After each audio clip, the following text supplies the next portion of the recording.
Let's analyze this game together where I played with the birds opening and got 95% accuracy and a game rating of 1950. So the game went like this.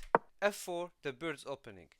Then opponent plays knight f6, knight f3, knight c6. We play e3 to open for our light square bishop. Opponent does the same thing by playing d6. We play bishop b5, pinning the knight to the king. Opponents try to kick our bishop with a6. We takes back, and here we force our opponent to double his pawns. We play b3, preparing for fianchettoing our dark square bishop. Opponent plays e6, and we get the bishop to that beautiful square where it can seize across all the board. Opponent plays bishop e7, preparing to castle. We castle first, and they do the same. Then we play d3, preparing a square for our knight to jump to. Opponent plays bishop b7, and here we get two bishops that are facing the weakest pawn in front of the kings, so it's a fight of bishops. And in the next move we are going to play knight to d2, that square that we created for our knight. Then opponent plays knight g4, and this move you will see it often when you play the birds opening. It's a move that attacks this pawn here, the weakest pawn in this pawn chain. It's because of our setup, so the opponent always tries to put the knight here, so it attacks it. We can prevent this by playing h6 before castling or early soon in the opening, but it's not that big of a thing to be scared of. We just play queen to e1 and we defend the pawn, and this move protects the pawn and prepares for the queen to go to g3.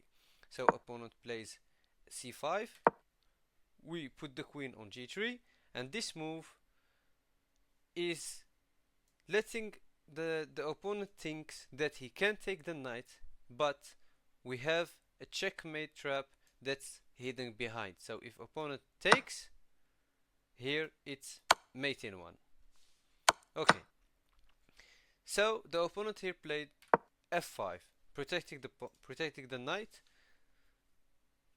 Then we play h3 to kick the knight, and here the opponent thought that he can just attack the queen, and he blundered his bishop away. He thought that the bishop is protected by the queen, but we played knight takes h4, and the opponent tried to reinforce his knight, but it doesn't matter. We are going to take with h takes g4, f takes g4, knight to f3, and this also invites the opponent to take the knight because there is a threat. We are threatening to mate in one, and the opponent played queen to e7, reinforcing that weak pawn and trying to maybe strike in the center. Then we play knight to g5. It's a great outpost for the knight, supported by the f4 pawn, the f4 pawn that we pushed from the first move in the game.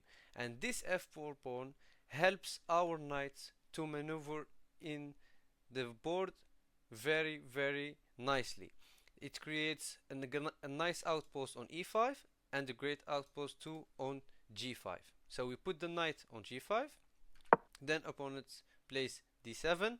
I think at this point he was just scared of getting the queen with the move knight to g5, and to be honest, this is the best move to fork the queen and the rook, but it doesn't matter anyway because this is also a good move, because after queen d7 we play that move anyway, knight to g6, and here the opponent moves the rook, and from here there is mate in 7.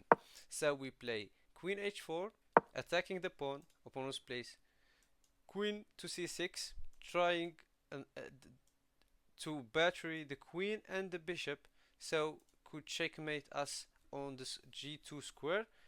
It's just the last card that he had, so we play simply e4 to block that diagonal. Then the queen moves to d7 to protect the weak pawn, and here we take on h5. Then after e5 it's mate, because this second knight controls the only square that the king could have run to, and this knight protects the queen, and it's checkmate.